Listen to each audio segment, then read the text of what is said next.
Are you trying to get the curl to come down? Sometimes it'll you're in trouble. Yeah. This is called spouse grooming. you find all the little fleas and eat them too. Yes, groom me like my ape wife.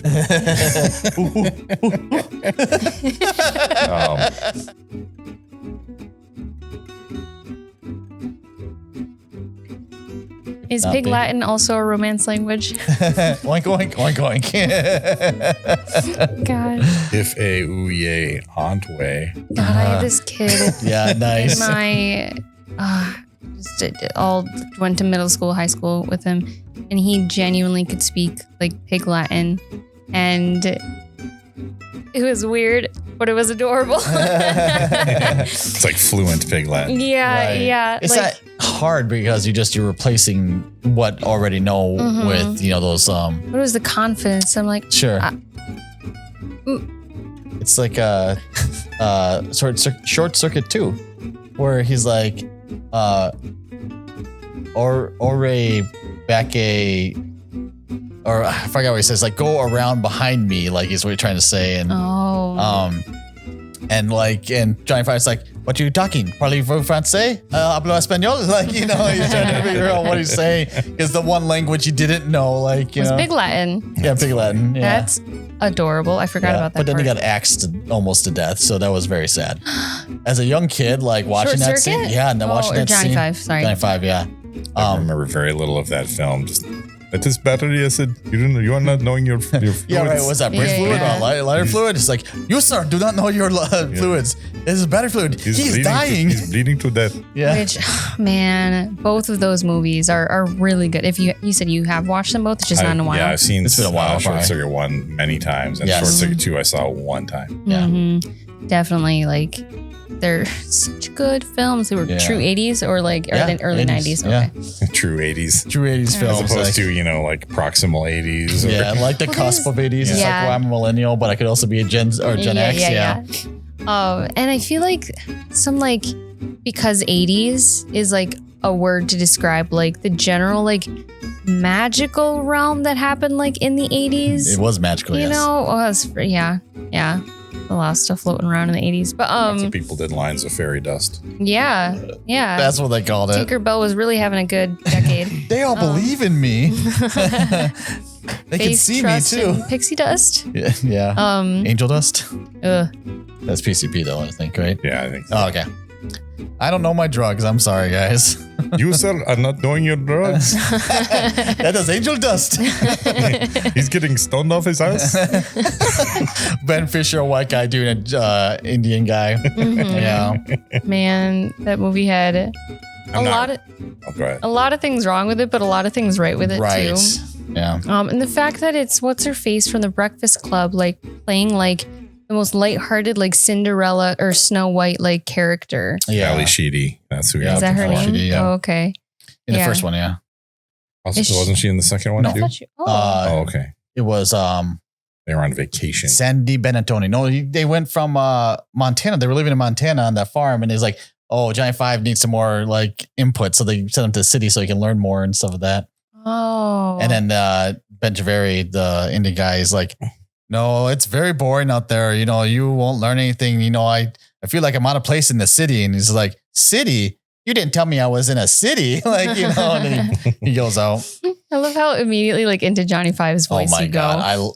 I absolutely that if I have anything that's like a pivotal like moment in my life, it is those movies. To be able to portray an emotion through a machine like that, not just from the puppetry of the actual like Johnny Five robot, but just that you can make someone feel something for a robot. Like, Wall-E did the same thing.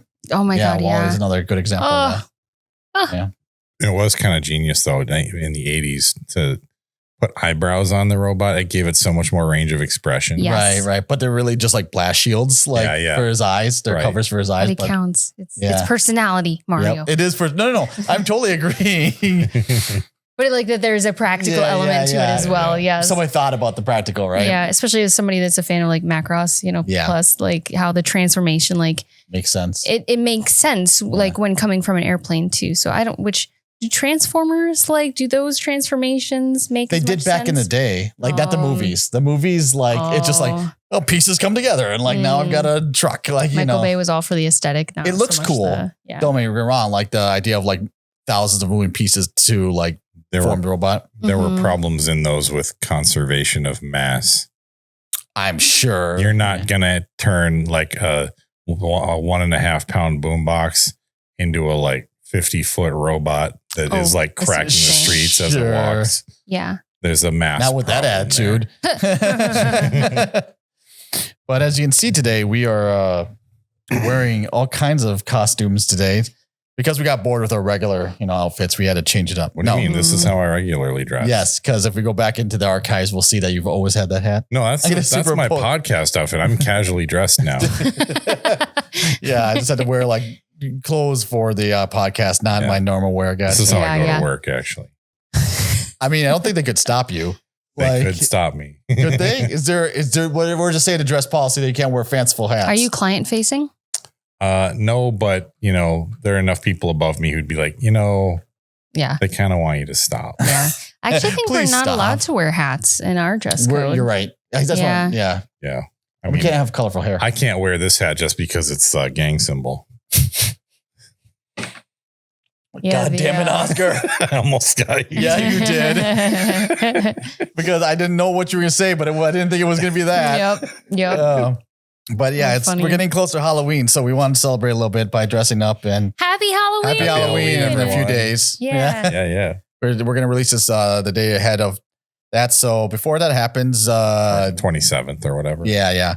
Give us a treat and subscribe and join our Discord and help us get to 100 subscribers today. So that's what the treat. No tricks. Don't like tricks here. Mm-hmm. All treat.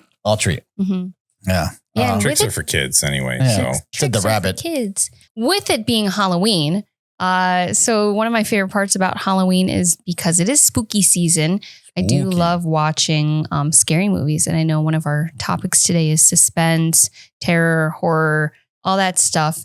But I've heard, and I don't know if you guys have heard the same thing, that people who are more empathetic, like myself, should have a difficult time watching scary horror, like suspense movies, because being so empathetic, it's like amplifies that terror. Oh, must be dead inside. Well, I mean, but I love them. I love them. And I know you are not a huge fan of them. That's weird. So we are both sides of that, right? Yeah. I put the pathetic and empathetic. So yes, we've done this since. And the laughter and slaughter. Yeah. And the fun and funeral. Mm. Wow. Oh my God. That was good. So I guess I'm the only one here that also likes scary movies, and I'm the most empathetic individual of the three of us. I mean, I would say the second, yes. I mean, I don't hate horror movies or anything. It's just that I'm not the demographic, I think. I laugh at horror movies. And again, it's one of the things that I know this about him. Yeah, you thought I was making fun of your horror movies. I'm like, no. This guy's about to die. And I find it hilarious because he doesn't know. Was the... I'm in the know. Yeah. He's not. I like creepy movies. Most horror movies are not. They're too blunt. They're too blatant. They're too over the top. Sure. Like, I have a CD of like mood music for horror stuff. And the only thing on there that's not really that creepy is the only thing that's from a horror thing. Oh. Because it's just too over the top. Yeah. So I want it to be more subtle. I would love the horror genre, probably more as books, because it's not going to be as over the top. Sure. But anyway, not to interrupt. No. I was just fielding the question because I just hear of it as a thing, and that sometimes some of the most empathetic individuals I know actually love it more. My theory is that, like, for me, actually, I can only speak for myself. That's why I have it as a theory, that it gives me that scary thing in like a controlled environment. And that's why I like it. It's like a roller coaster ride for you. Yeah. And I hate roller coasters. But I love roller coasters. Yeah. How do you feel about roller coasters? I like roller coasters, but I'm getting too old for them. Getting too dim old for this roller coasters. Rattled the crowd. Yeah, I actually went to Valley Fair this year. And I used to love the Renegade roller coaster. It was great. But it's wooden and it gets like shakier now. Sure. And the whole time was just get through it. Like it's rattling my head around. It wasn't pleasant. Sure. Which is sad because that was one of their best. Right. No, absolutely. Because it wasn't super tall, but it was tall enough and it's fast and it had enough turns and it wasn't loops, Yeah. like, which loops are great too. I like loops too, but it's just like, you don't always need them, Mm-hmm. I think because it's a wooden frame, it's just like, it rattles more. Yeah. Like Wild Thing's still the same as it ever was. And that was fine. Yeah. But anyway, I like roller coasters. They just don't like me as much as I get older. Yeah. It's been a while since I've been on a roller coaster, to be honest. There's that literal suspense though, as you're suspended. I sit in the front because I'm not a slack ass. But I'm a slack ass. you sit in the front and you're just dangling over Until that it drop releases until you. like enough of the train has passed over the hump. Yeah. And then you Mhm. just straight down. Yeah. And you get to see everything. I think that unobstructed view is great. I'm literally sweating. My hands are sweating just thinking about it. It's crazy. It's because it's almost like when you're on the train, you're like with people, but when you're in the front, like you're by yourself. Like, at least that's why I feel like, like you have that unobstructed view. You're ready just to hit it. And then you're the pilot and you're going through you got Do you like the pilot front and also? co-pilot. And then sure. everyone else is like, Along these are for the ride. passengers. Yeah. you're the front lines, Yep. really. Mm-hmm. You're dressed for the front lines. Mhm. Yep. I mean, R.I.P. actually, we should talk about who we're dressed up as. I mean, You're the only one that's a character. okay. If you guys know who I'm dressed up as, and maybe it makes you sad, maybe it makes you happy. I don't know. But this is one of my oldest costumes I've ever had. So it is a captain. Lieutenant. Captain. Oh, shit. He Hold doesn't on. know his Wait, own let's rank. Yeah, I try know. this. You got 2 stars on your lapel. Hopefully that's better than lieutenant. I don't know. Lieutenant JG Planet. Captain Major and Lieutenant Colonel. Lieutenant Colonel. Yeah. Okay. So I'm dressed up as Lieutenant Colonel Maze Hughes, who R.I.P. is it? Wow, I was gonna say is still alive in my heart. Yeah. Sorry. Oh, your heart was dead. We had that Well, it is. conversation. Yeah, it is pretty dead inside. Yeah. It's so sad. So, but yeah, and just I was gonna say you were somebody from Lord of the Rings. I'm just saying. Oh. Yeah. Would like I don't know. Nobody. Gadriel? What's Liv Tyler? Arwen? Arwen, yeah. Arwen? I mean, I'm flattered. However, No, is it not No. true? Oh. well, I mean, I could pretend to be, but she doesn't wear like a headdress like Be this. Morgana Le Fay or something Yeah, Morgana the Fay. I don't know who that is. from the Arthurian Silmarillion? legends. Oh, yeah. Oh, I could do that. Yeah. Who's the moistened bink that Morgana. lays in ponds distributing swords? The Lady of the Lake. There you go. Avalon. Lake Avalon. They'd throw me away if I started saying. But isn't she okay? So some of my I thought she was evil. Okay, because that's how That's what they. you ask. Oh, You ask her, she's gonna be like, I'm perfect. typical story for a woman. Mhm. Yep. No, but I can do both sides. But yeah, let's go with Morgana. Yeah. Okay. I don't know, Sir Francis Drake. Okay, yeah. Ooh. I'll be Sir Francis Drake. Yeah. This hat might be a little too recent. I don't know. I'm- That's about right. Yeah. I think so. It's a very nice hat, by the way. Thank you. I got it Mhm. last year at Renfest. Yeah. It was Mhm. time for a new pirate hat. I got 2. My other one's more like a bosun's hat. This is more captain's hat. Well, you have ranked up captain. Thank you. Wait, is he high? Is he outranking me? I'm a pirate. I have, my rank is only relevant to other pirates. So If I was a pirate, would you outrank me? no. If you're Lieutenant Colonel, I think you outrank me. Oh, I think so. We're all in from different. No, we're from similar universes. Although my character is fictional. His is real. Yours Mine's real. You're okay. Real in my heart. Yeah. Oh, and one thing too, forgot to introduce ourselves. Yeah, it's We okay. are Bards and Balladeers. That's One not more that time. We are Bards and Balladeers. Podcast. Ooh, yeah. Podcast. And I'm Kate. I'm Rio. I'm Oscar. Yeah, welcome. I Which- mean, I'm Drake. Drake. Oh. Francis Drake. I'm Maze. Morgana. Maze. Morgana. Hughes. What's her name? Morgana Le Fay. Morgana Le Fay. Is Gosh. she French? Pepe Le Pew. Pippi Le She's Pew. English, which it's all intermingled around that Yeah, time. they're all mutts at that point. Yeah.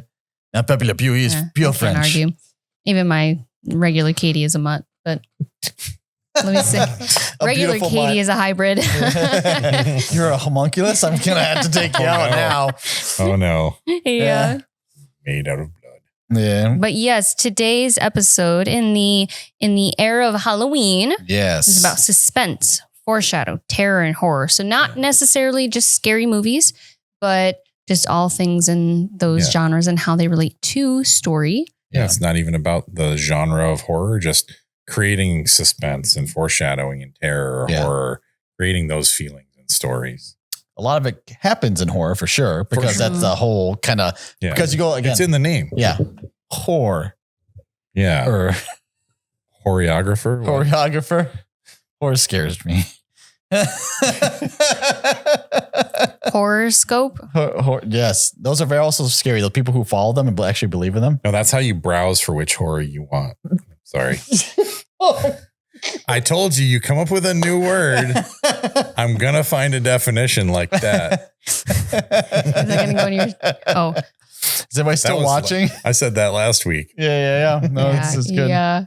Oh, golly. But yeah, no, you do find a lot in horror. But like you said, it's anytime you feel like you're not sure what's going to happen, that suspense, like, and done well, is such a rewarding thing, especially when the payoff comes out. Yeah. On suspense. Just like with the roller coaster. Like the roller coaster. Yeah. It's literally suspended. I mean, yeah. Someone As say. I start sweating again. It's like this is how we create horror. Yeah. Hey, we're going to Valley Fair. Like, you want to? You ever been on that power tower thing that just drops you suddenly without warning? Man, that is such a like trip. Like, I've only been on it like 2 or 3 times, but like every time I have to like work myself up to it, because it's such a. Because the thing I hate about any roller coaster or any of those thrill rides is the waiting to get on the ride. Like, I start psyching myself up too much. That's the bad kind of suspense. Yeah. Yes. Yeah. Yes. Real life suspense, right? Yeah. Mm-hmm. Because it's like also people, and I get it, people who are afraid of flying, you know, there's a suspense to that too. It's the worst for that. Yeah. Having to like, especially when they're barking at you. Mm-hmm. Yeah. So that's the dogs, dude. They have dogs now. They're in uniform. They're working. Do not pet the dogs. They're working. There's a sign like, but like that fear of, I guess, as we're going into this, it's that fear of not being in control. Like, you know, being in an airplane, like you're out of control and you're in this piece of metal flying through the sky, and it's like a little bit unnatural. Yeah. You know, very. I sort of look at it, I mean, in a different sense, like I'm glad I'm not in control. Sure. Because I'm glad the professionals who know how to fly a plane are in control. Mm-hmm. But I get what you're saying. Like, you're not in control either way. But that's what people think. Like psychologically, like it's just not right. Yeah. You're not in control of whether or not you're going to crash. Mm-hmm. Right. But when the likelihood is statistically you're going to be fine on a plane compared to any other mode of transportation. Yeah. Like, you know, so. I just gamble with big steaks. Sorry. What, like T-bones? I like steaks. Yeah. I like T-bones. With a good potato. Maybe some cauliflower. Get T-boned on a plane. But wouldn't that the likelihood of that happening? Then something definitely bad is happening if you get T-boned on a plane. Cut that out. Oh gosh, no. I'm trying to swing it back to suspense and foreshadowing. I don't know. I guess just some examples too. I mean, we talked about like horror, obviously, and I could also bring in the gray, but I won't, just because there's so many other different examples. I was in suspense waiting for you to.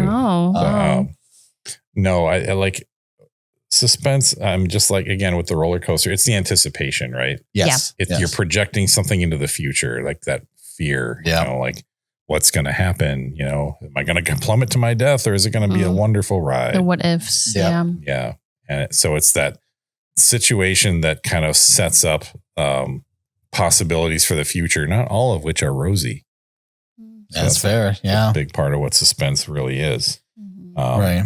So how do you set that up, or what things have you read or watched or whatever that set that up? Like I was just playing Arkham Horror last night. And board game, right? Yeah, it's a board game. And a lot of it is just, you know, you're going around town and you're collecting clues, and there's this doom track. And, you know, eventually if you don't close enough gates, the elder god is going to awaken and destroy you all. Yeah. I mean, that's going to happen anyways. Right. Just eventually you put it off. Yeah. Just like we said back when we talked about the horror genre a while ago. It's like, it's about endings, you know, like you're just delaying the inevitable. Right. You can't really ever win, because then it's not horror, right? Correct. Yes. Or you stave off, again, like you said, the inevitability of the evil coming or whatever. It's like maybe one day, but not today. Yeah. I think the one thing that really always builds like suspense, if we're not talking about horror, but like suspense on anything else, is when there are those stakes involved and the person or your hero or your protagonist is at a point where it looks like they're not going to achieve whatever they're going after. And you see this a lot in race movies, or like even if you go to like the racetrack or anything and you're betting on a horse, you have just put the stakes into like the world and the universe, and you want this person to win, like, or this horse to win or whatever. And so as soon as the starting line goes off, you're watching your horse and nothing else. Right. Like, I mean, you're watching the other horses too, but you're looking for your horse to be at the beginning, you know, and stuff like that. So it focuses the attention for sure. Yeah. And like, even with, you know, if you watch The West Wing or something, like the last season is sort of like election season campaign kind of thing. Sure. That's a different kind of race. Yeah. You know, and you're getting all this suspense. Oh, is he behind 7 points or whatever? Sure. What's going to happen to change this or something like that? And so it's just that setting up an expectation for the future, or a hope for the future, and then making things look questionable. Yeah. And then making it like not known. The unknown stays with you until that very last second. Right. Until the unknown becomes known, it creates suspense. It creates that anticipation, that fear of what if things don't go the way I want. Yeah. The anxiety. Right. So I like, really, again, like we've always talked about Speed Racer, but like, again, it fits into that whole, like his car gets disabled at the very end, and everybody, and it's the last race, and you don't know what's going to happen. So he goes through this whole thing about how do I restart the car? And like, you always bring that up too, where what does the mom say? Or does Speed know that? Yeah. She's saying it to John Goodman, who is Paw Racer. And then he's quiet because he doesn't know if Speed knows that. He doesn't know how to restart the car. As a father, what is your greatest fear? You know, knowing that your kid hasn't been taught how to assess and address a situation to get through it. And he's in the stands where Speed is out, you know, in the playing field, whatever, in his car on the track, and he can't help him. There's no way that he can talk to him. And so when Ma Racer, you know, she says, does Speed know that? And then she gets no answer. And she's like, does Sparky know that? And so like that anticipation, like her slight change in tone. Oh my God, I had chills just like thinking about it. Some phenomenal acting at that point and everything. And then not just watch that scene. Like I literally will go onto YouTube and watch, like if I'm having a bad day, I will watch that scene. Everything's fine. Like seriously, it is one of the best scenes I've ever seen put to cinema. Yeah. Ever? And I'm not even gonna like joke about this. Like ever. Like it's such a, like, I think that movie is not given enough credit. And I think in the future, like it'll be vindicated. I do believe that, but we'll see. I think so too, especially because Speed, like I forget, Emil Hirsch. Yep. He plays such a good Speed. Like, and whatever, nice just go watch it. He's fantastic hair. It's great. I have a Speed costume too. I almost wore that. That's how much, like, you know, this was just easier to get into. So like, that other costume might be a little bit old and might not fit as well.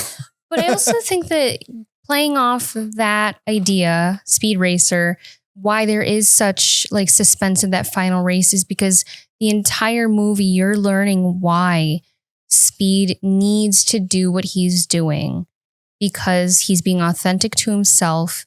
And he's trying to sort of like avenge his brother in a way. Yeah. And I think one thing that's really important to Suspense, and I think you kind of said this too, Oscar, is that there needs to be something that we need as the viewer, reader, listener to be preserved, to be saved, to be like to come out of this thing unscathed.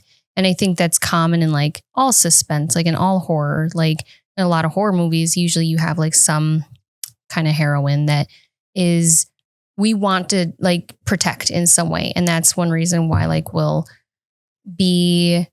latch onto them pretty quickly. One of your favorite horror movies actually, I think does this too, is what's the Leslie Vernon? Oh yeah. Behind the Mask. Yeah.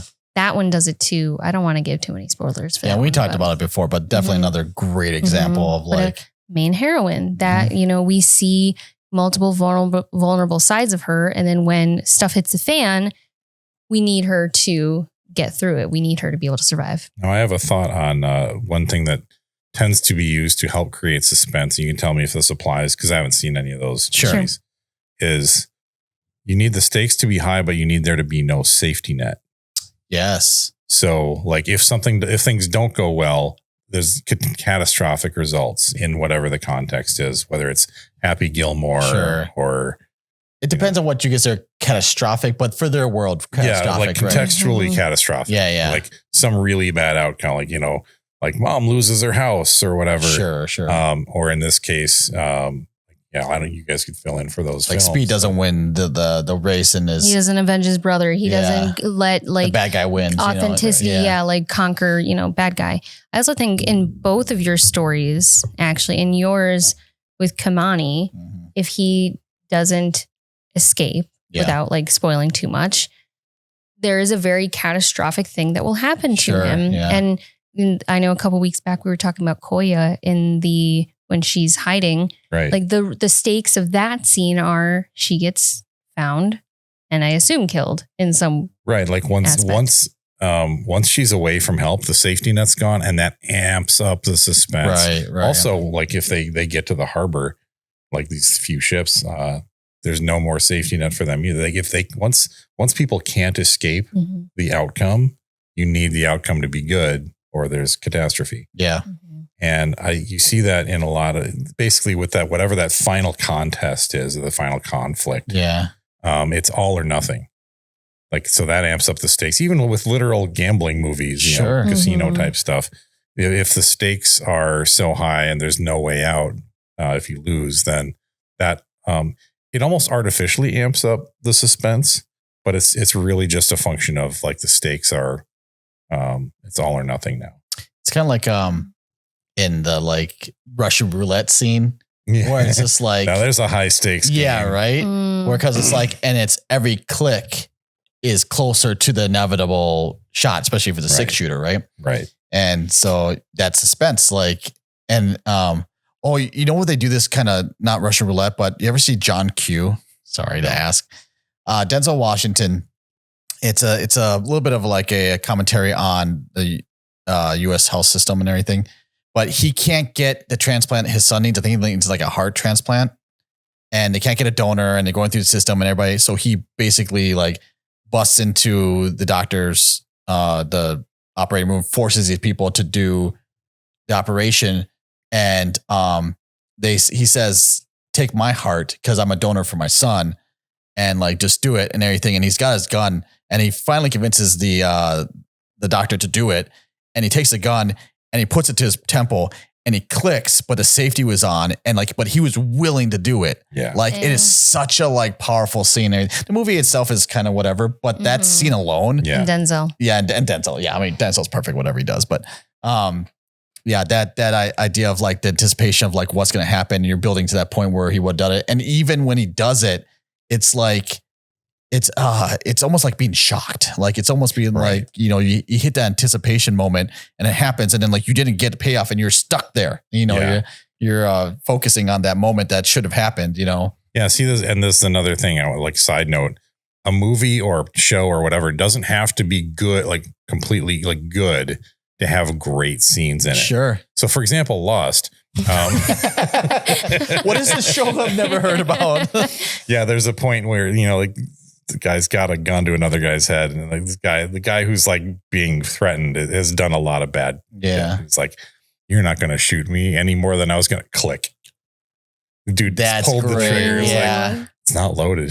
Yeah. Dang. But he's like, he would have done it. and then he just starts beating on him. It's hilarious. Yeah. Good scenes like that. Yes. But that's not even necessarily suspense. You're actually not thinking he's going to do anything, and then he does. Right. And then it jolts you like it's almost like a jump scare. Yeah. A little bit. Yeah. Or just a whoa. Yeah. It's that kind of moment. We're learning something new about this character that we didn't know before. Right. It's like, wow, he's really at that point. Yeah. Ooh, I like that. Because you talked about like shows not being or movies not being perfect, but their execution is done well. Right. Signs was one of the ones I know we talked about. No pun on execution, but Signs. Because Signs has some great stuff in it. Yeah. Whatever you think of it as a whole, Right. We can argue about the logistics and the like reality of it and how. Well, they're deathly they have a deathly reaction to water, and yet none of them are in spacesuits. Right. So they don't have tanks or anything they could have deployed. Come on, man. Like, Right. Look, what are you people doing? Yeah. But that was great at creating suspense early in the film, especially. Right. Yes. And then you've got the little, Yeah. Yes. Like the little. But also to play off of something you said earlier, because of the unknown, we have no idea what's happening in the beginning, right? Right. Just If certain senses are unavailable or the data in those realms are unavailable, like you can hear it, but you can't see it. Or, if you can see it and you can't hear it, that's creepy in its own right. But it's usually that unseen, unheard, like maybe a felt presence, or you hear a wind, or you hear something, but you don't know what. You see something, you see a light, but you don't know what's making it. You see crop circles like in signs. Yeah. What made those? And there's conjecture, but it's the unknown aspect of it. And I also think to add to that too, because it's a family that had just gone through a very vulnerable thing. And you kind of don't know that at the beginning, if I'm remembering correctly, right? Yeah, I don't think you see about the wife. But but you know that it's a widow trying to be a dad to 2 kids. Like one is maybe like 5 or 6, and then the other is like maybe 12. Yeah. A little older than that. And then the 8 and 14 maybe. but the older kid? Is that his brother? Is that his brother? Oh, that might be his younger brother. Joaquin Phoenix? Joaquin Phoenix, yeah. Yeah, no, he's I would say in his early 20s. 20s. Yeah. Yeah. Oh my gosh. I always thought at that age in that film, he looked like Tobey Maguire. Yes. Oh. No, I agree. Okay. I do. Yeah. Totally. But yes, people that are vulnerable and that we, see that they're in a place that something's wrong around them and we want them to be protected and preserved. I find fascinating too specifically about horror and how in stories, there's never I always thought there's why is there this buildup? Why isn't there the guy, the spooky ghost or whatever is dead? Okay, you're dead now. It's just it's always this buildup, this escalation of torment or whatever. And it's not just, I gotcha. But isn't that true in suspense. all? Oh, sure. Right. It's because it'd be kind of bored. So and that's it. It would be like a 15-minute movie. Yeah. I also think, but isn't that true? In sort of all conflict, you don't immediately unless you're truly chaotic, evil or neutral evil. You don't Those have are a villain. BNB alignments, by the way. Yeah, Yes. sorry. You don't have often a opposing force that's just immediately you're done. Unless your nature. Because nature is objectively it doesn't care. Neutral evil, right? Yeah. Damn, nature, you scary. Oh. And so that's one reason why I think that sometimes let's go with the poltergeist example. It's not really a problem until the good people Oh. fight back, trying to protect the thing that they want to protect. Sure. And then the opposing force is wait a second. I want that thing too. They turn to John Mulaney. Yes. Wait a second. Yeah. I'm a spooky ghost. So that's at least my theory. That makes more sense. At least, see, that's the thing. I think I'll enjoy more these spooky movies more because I just need it to make sense to me. Yeah. Instead of it just being ooh, spooky ghosts. What do we do? Sage or whatever, and there's that, suspense really does go right into foreshadowing a lot of the time too, because foreshadowing creates suspense. Yes. A lot of the time, we're talking about in The Day After Tomorrow, early on when they're in New York, but I think it's even before it started raining, the birds are just flying en masse inland. Yep. And that's clear foreshadowing. And I say clear foreshadowing, that's almost an oxymoron. Foreshadowing is foreshadowing of something, but you don't know what. And Subtlety. The unknown aspect of that creates a lot of suspense.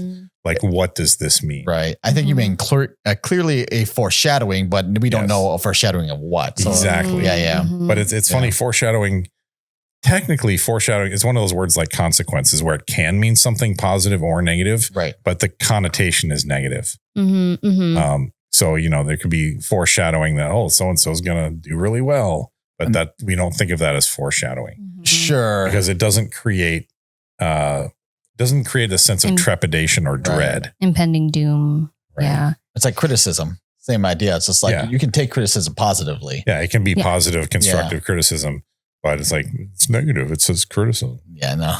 Gross spine. Damn. I deal with underraters all day. Hopefully none of them watch this. Spine is just an anagram of penis. What? I've totally missed it. Spine is just an anagram for penis. I thought you said underwriter was an anagram of penis. I'm like, how to that on a sticker so badly, Oscar. we can do Grow that. a We can spine. Yeah. and then put it on their desk and be like, Yeah. It was part of a Dave Barry book that was something about like this political figure in the 20th century, like Spiro Agnew. And it's like whose main redeeming quality is that his name rearranged spelled grow a penis. Oh my God.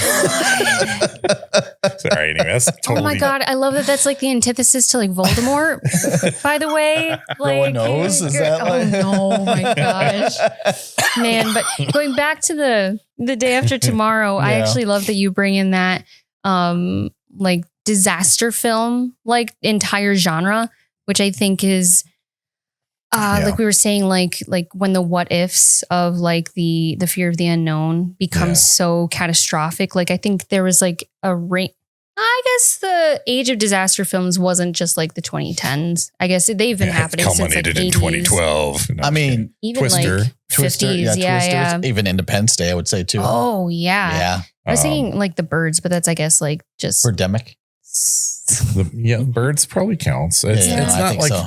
it's not quite the same as like a natural disaster. I mean, it's creatures, sure, but like it's kind of in that same order. Yeah. Actually, War of the Worlds way back in the day. Oh my God, that's yes. like alien invasion kind of thing, Yeah. which is not quite a natural disaster. It's like intelligent.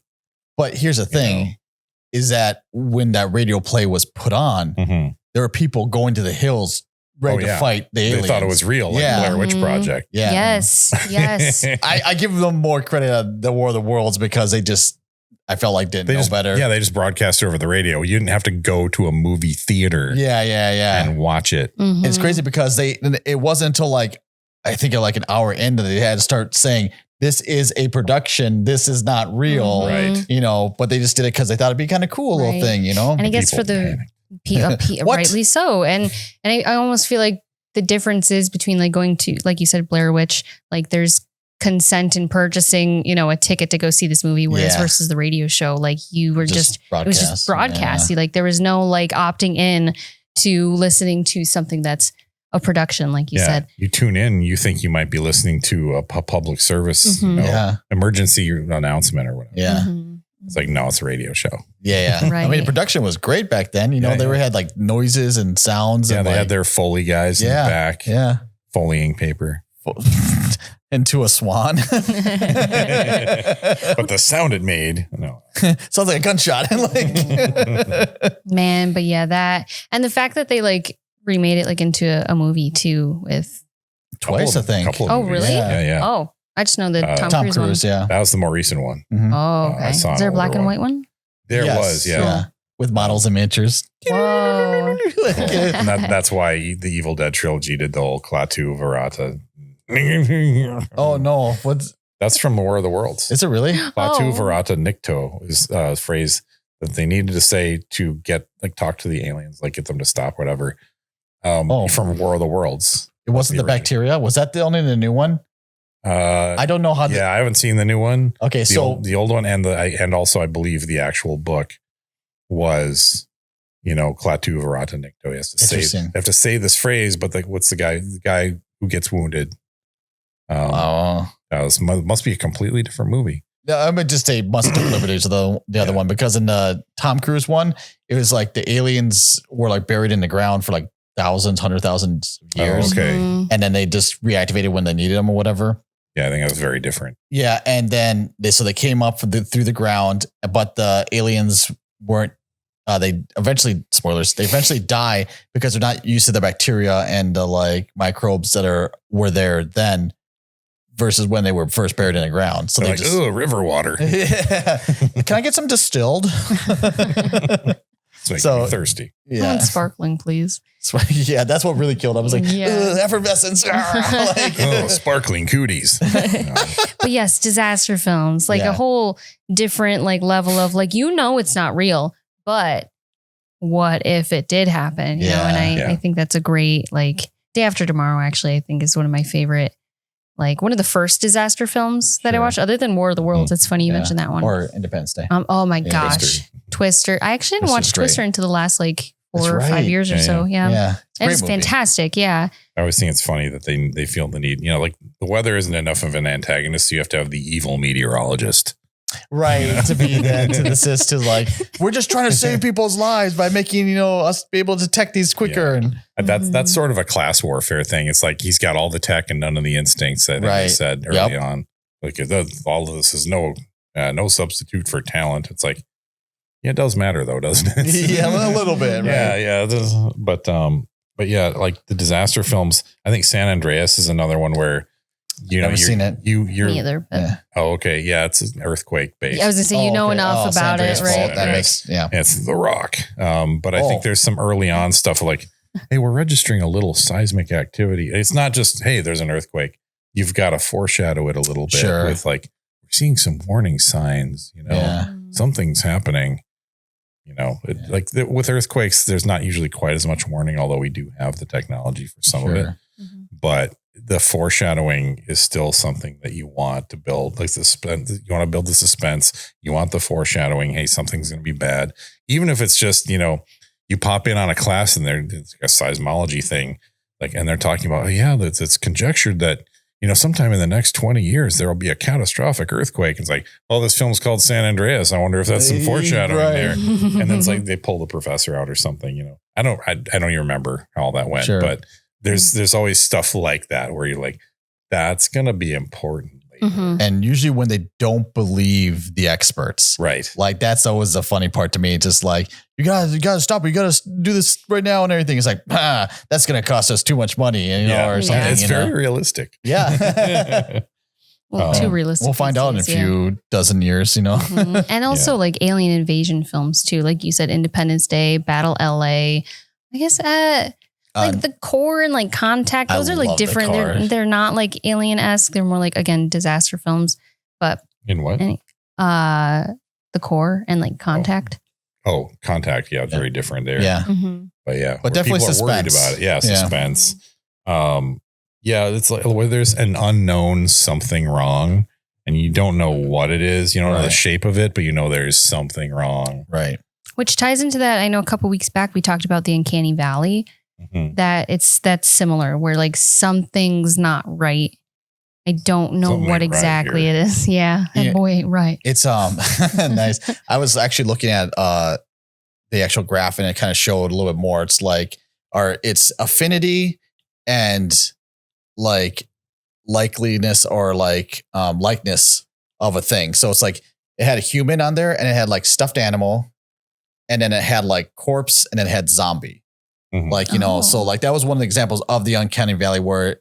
And over here is the characters from Polar Express. Yeah, right there. It's worse than zombie. Yeah. So it's just the Uncanny Valley apparently, like I guess, and I had this a little bit wrong, but it's like when our affinity for something drops because it's so unhuman or unnatural. Right. That's why. So when we see the Polar Express and we see the like weird movements, you're like, there's something off and I don't like it. And it's making me feel uncomfortable. Like, it's something about it is wrong to us and everything. Like lower down than zombies. And then on the bottom is clown. And then killer clowns from outer space. No, that goes back up again. Yeah. I mean, that seems, at least I expected then because I saw a clown. Like, you're playing into my expectations, man. Sounds, which rhymes with clowns. Almost. Sounds is actually another big suspense thing. And I know we've talked about sounds a lot, like where we hear unnatural sounds or things that shouldn't be at where we're at. Like, if you hear a chainsaw in the middle of an alley, you're going to kind of run in or it's going to freak you out. At night. Yeah. Maybe during the day it's fine, but at night, but I always think about hearing new sounds that you haven't heard before and like other things. It doesn't have to be even like a lot of times it's done like horror, suspense or whatever. But in the anime Neon Genesis Evangelion, the reboots of the movies that they did recently, they're fighting angels. I think I might have talked about this before. I don't remember. But there's this one angel that comes down, Ramiel, which I think is actually an angel from the Bible. And it's like this pyramid like thing. It's like a Triforce. Not Triforce. Rhombus. Sorry. It's it's diamond. A diamond. Thank you. It's actually diamond 8 decahedron. Whatever you call that. Octahedron. Die. Yeah. 8-sided die, basically. And in the movie or in the TV show, when they originally did it, it just shoots a laser and it's kind of just menacing, doesn't make any noise. It's kind of drilling down to the base underneath the city. But in the movie rebuilds, they reuse them and the shape actually transforms and actually does some different like geometric shapes and then fires its lasers. But before it does it, it makes this scream that is the most like unsettling. Like it's not like people screaming. It's like,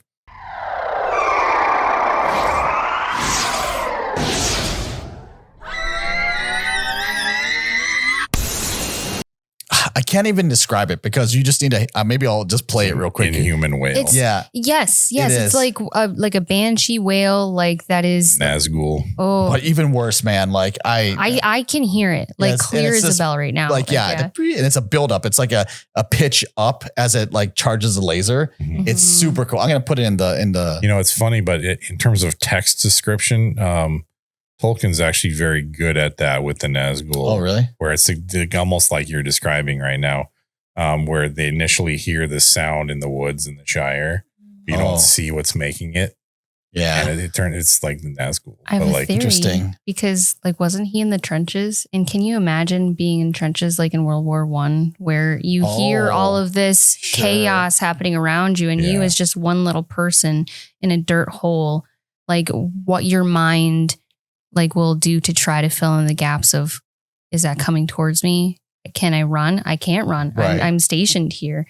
What is making that noise? What is this, sick inhuman, like metallic beast that's creating this noise? And I love that you say that then, because Suspense. I didn't know that, like. Chapter 1's hard to get through, but by chapter 3, you're like, that's creepy. Yeah. He does do ambience, I would say, well. Like all of his description is worth it if you can get through it. Like, but go ahead. No, I was going to say it's beautiful. That's it. It's like, I think it's described something like if some unnatural horror was trying to imitate a bird call. Oh, sure. Just like it's this high, like low wail that ends on a high pitch. And it's like this piercing note. I forget how it's described, but then they're just, and they're feeling this dread because it has that effect anyway of just unexplained sound, unexplained feeling. It's the unexplained nature of these things, the unknown nature. Mm-hmm. And you're like, what was that sound? Right.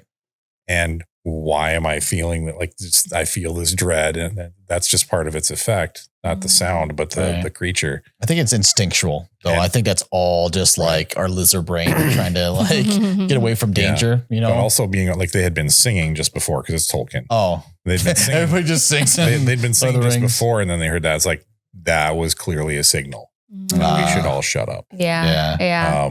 And so it's like that feeling of being hunted as well. Sure. So just all of that, you don't see your enemy, you don't know your enemy, you hear it, but it's like, was it really them or was it something else?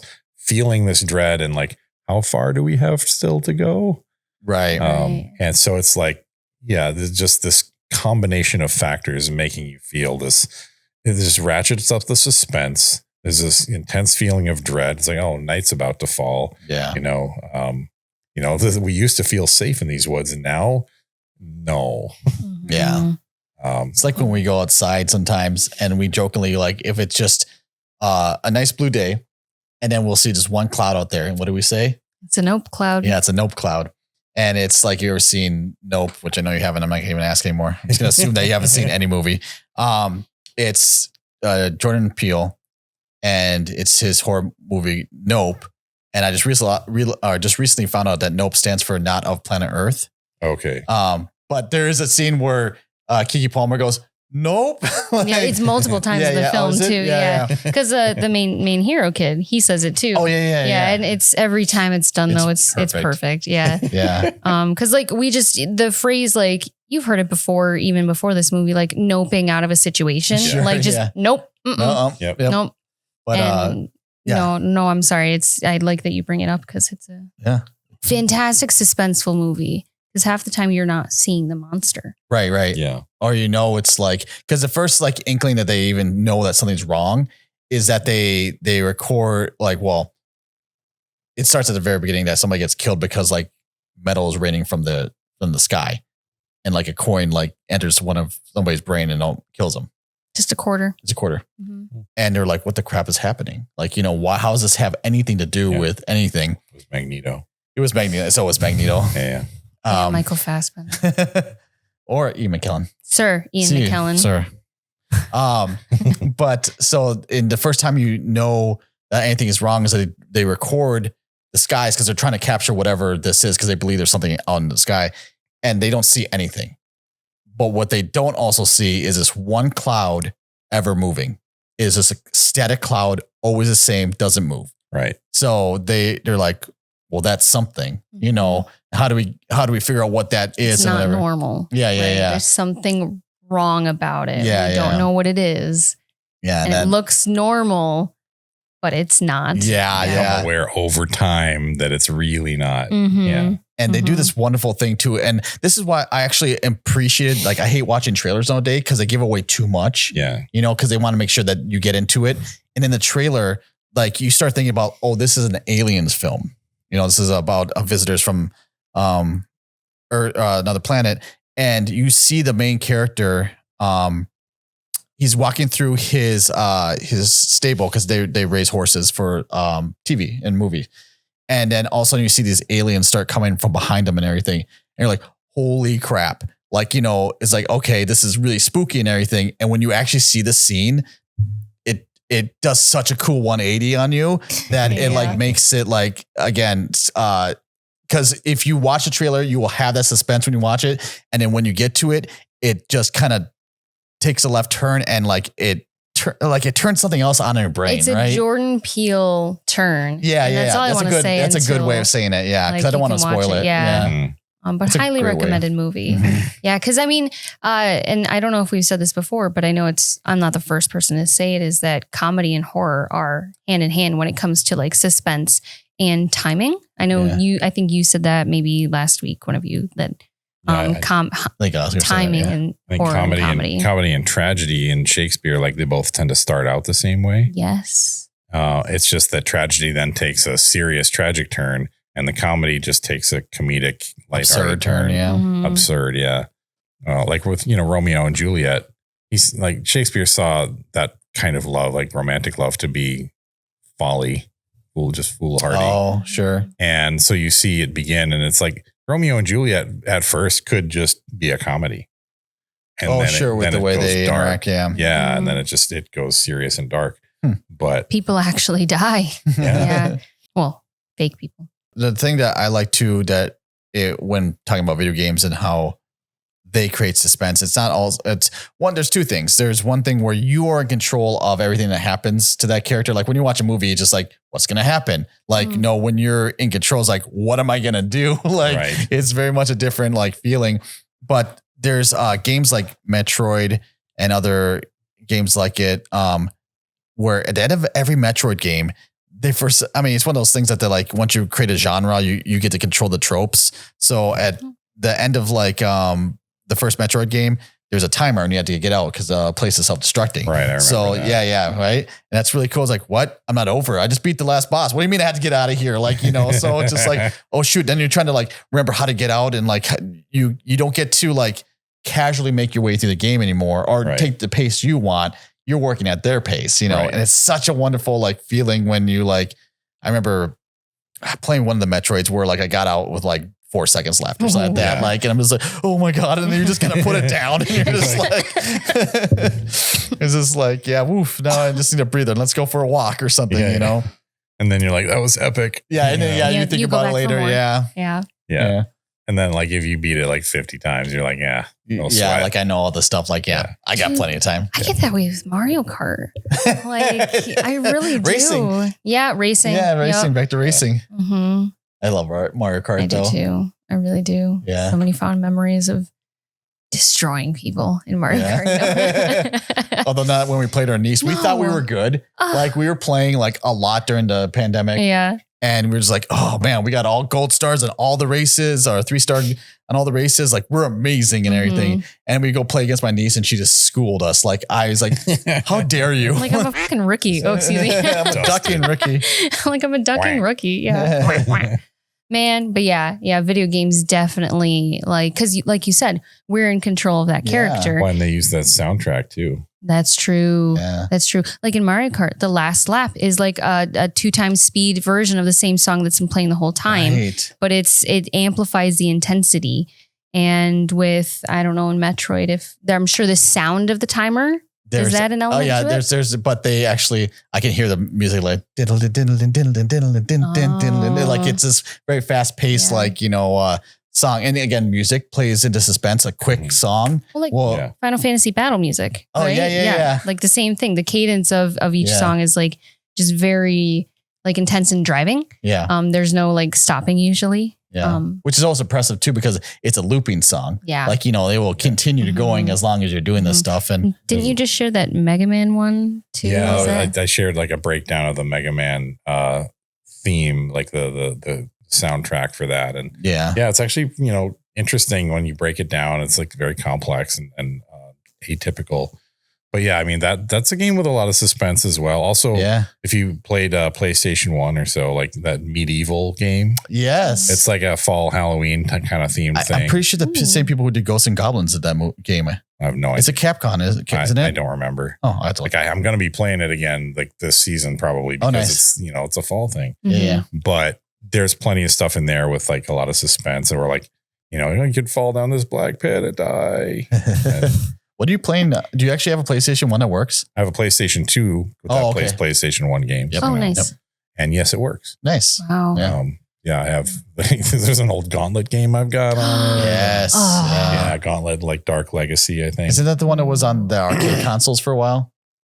Yeah, that was. I played the original Gauntlet in my old bowling alley, but what's funny is I think Gauntlet. So I only had the one that you could play on the GameCube, so it might be not the best version for some people. I don't really know, but it's the first one I played, and I actually kind of blame that game for some of my love for fantasy. It's almost like a different kind of fantasy, though, like almost like 80s fantasy. Does that make sense? Sure. Yeah. The hack and slash murder hobo fantasy. Yeah. Big bulky barbarian Arnold Schwarzenegger Let's looking go kill guy. stuff and get treasure. Yeah. Oh, he dropped something. He doesn't need that.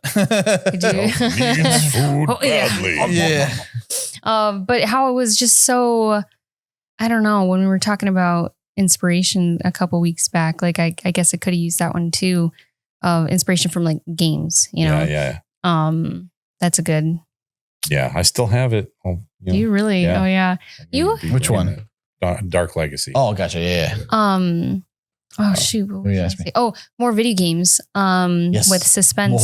When talking about sounds that are just like unnatural. I do know that there's now a TV version of this video game, but The Last of Us was a video game that I played in like 2012, and it was like right after.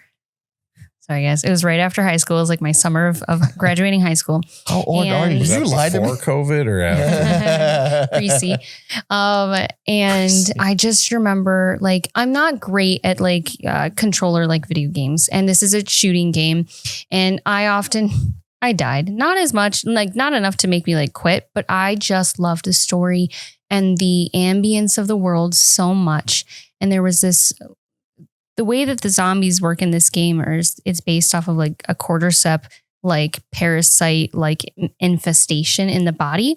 And there are different degrees as it begins to like, take hold. Yeah. Thank you. There's one level where the person, the zombie, whatever you want to call it, stops, like they don't get their eyesight anymore. Like the fungus or the cordyceps kind of like block it off. Yeah. It takes over, and they make this awful, like sinister clicking noise. Yeah. And they use like an echolocation. So you have to stay very quiet in the game. And so like that entire summer and years later, like even to this day, I'll hear a noise like that outside and I'll freeze. I will still freeze. And so it was so very unique, like sound. It's like creaking wood boards and clicking. Ooh, yeah. Yes. It's like this weird, like, it's like, yeah.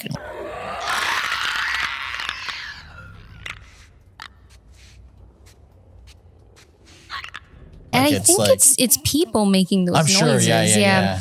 Which is crazy.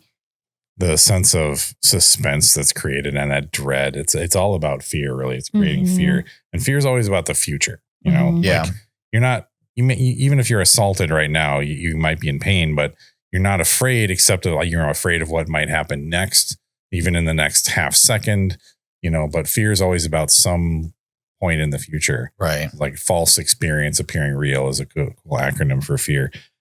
So they're trying to get you to sort of project yourself into the future because you're trying to prepare for it. Mm-hmm. So in the moment, you've got this anticipation, the suspense created in the moment.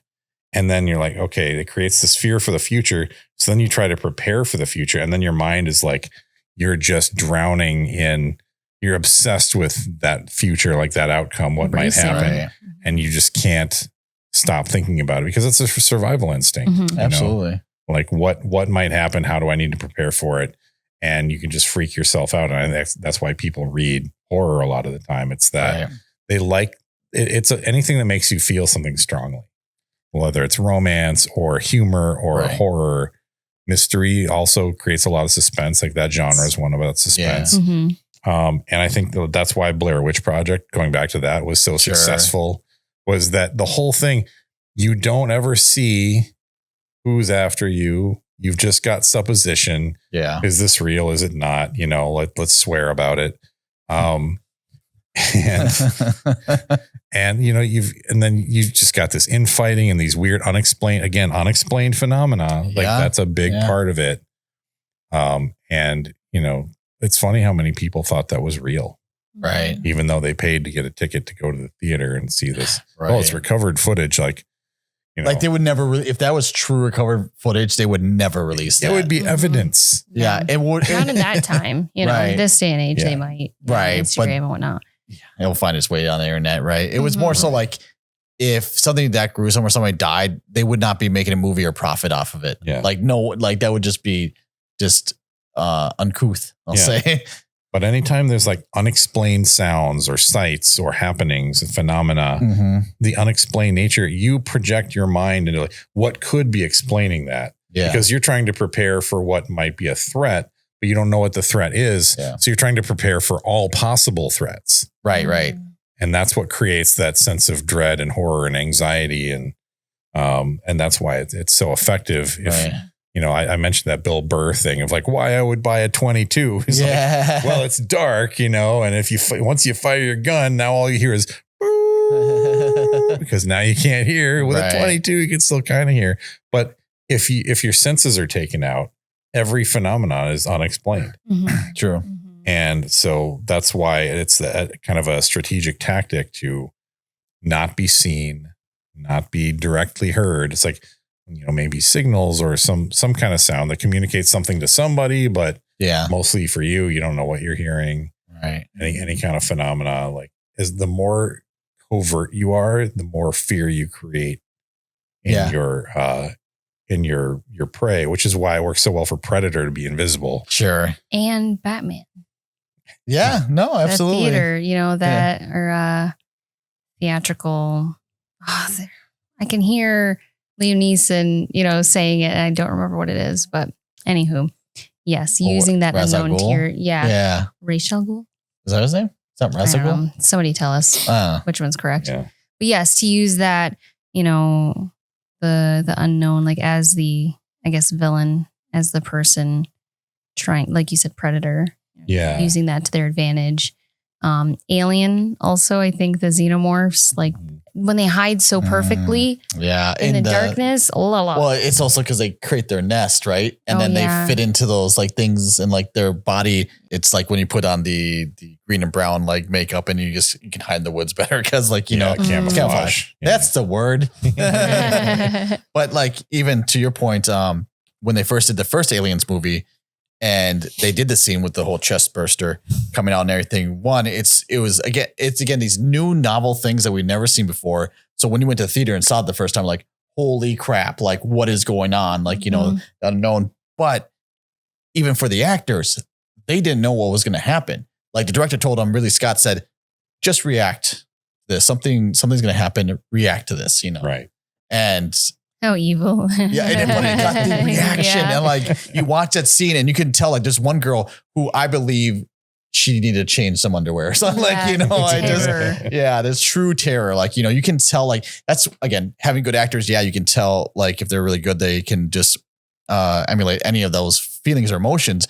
But like there's sometimes like you can tell more than anything that's true. Like Uncanny Valley, like, you know, you can tell when it's kind of fake acting or when it's real acting, like, or like a real emotion. Like a kernel of real emotion that you then embellish as an actor. Yeah. And people can tell there's a reality to it, Yeah. even if it's not the whole thing. You can tell the difference between real popcorn and that fake puff popcorn. Or the fake butter Sorry, oil you said stuff. Colonel, Like, sorry. yeah. Lieutenant Okay. Colonel. Lieutenant Colonel. Yeah. But you look so much like Hughes Thank right you. now. It's I actually, hold on, so you need like that one curl Yeah, that yeah, came yeah. down. Not quite. No, he had the one thing. If Yeah. I would have done, are you trying to get the curl to come down? Sometimes your Superman curl will.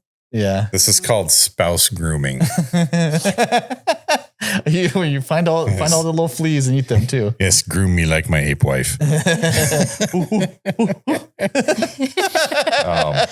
Yeah, I think one thing that creates that sense of suspense, but also provides exposition, is like journals and stuff, and artifacts. Left abandoned artifacts, abandoned places, Yeah. abandoned journals, just abandoned things that you then discover them and you start piecing together a story. Sure. And the more detail you get without getting all the detail you need, it's like it gives you enough information to be afraid.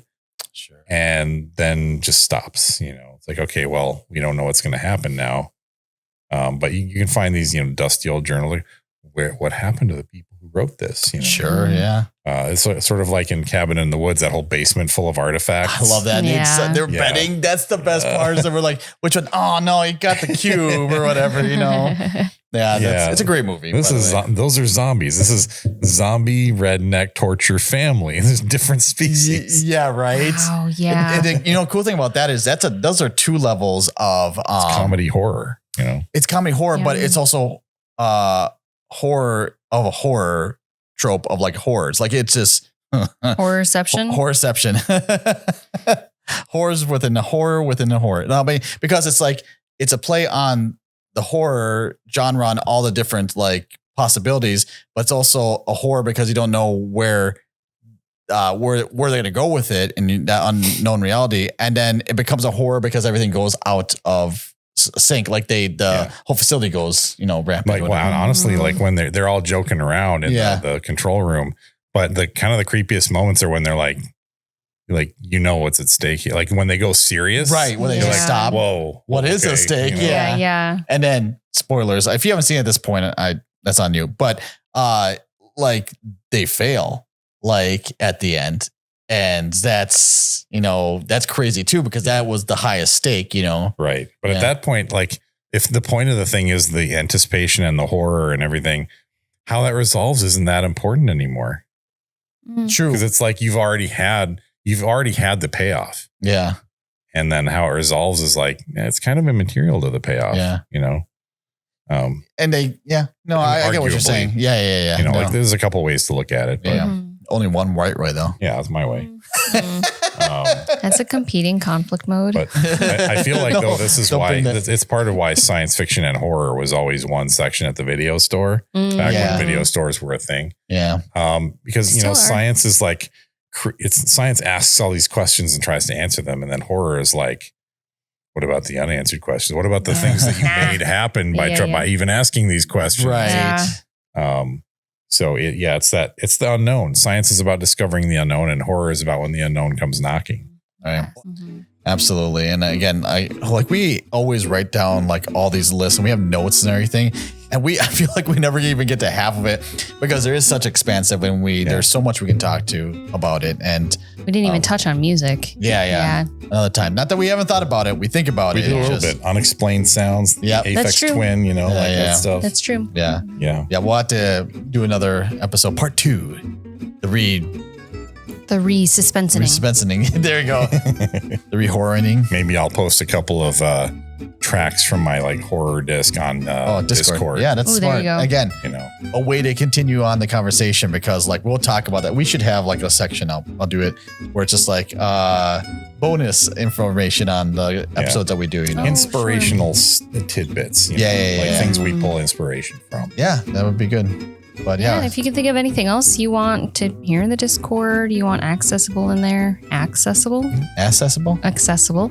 Let us know in the comments on Discord, wherever you want to put it. You could put, I think, comments on Spotify Yep. also. Yep. Mhm. Yes. So let us know what you want to hear. Let us know what you thought of our, what is it? By now, our live streams. No, live stream will be 3 days after this. Oh, we're doing okay. Yeah, we are. Cool. We'll have a live stream in Tune 3 in days. for our live stream. Yep. And I think we're just going to be talking about anything you guys want to talk about. We'll have some topics, but it'll be live and we'll be able to field your questions and stuff like that. And it's going to be a lot of fun. We'll probably do it for an hour or two or more. We'll Check see. out our website and our social media to see exact time and where to tune in. Yeah. We'll be there live. Yeah. And bring a chatting friend. with you. Bring a friend. Yeah. Yeah. Yeah, Have share fun. this. Get us up to 100 subscribers. Yeah, we'd appreciate it. So, Mhm. but hopefully you have a spooky Halloween and safe Halloween. Lots of candy. Yeah, and right before that, enjoy our live stream. Yeah. We'll see you then. This is Bards and Balladeers podcast. I'm Kate. I'm Oscar. I'm Rio. See you later. See ya. Have Bye. a nice day. A spooky day. Spooky. Spooky Christmas.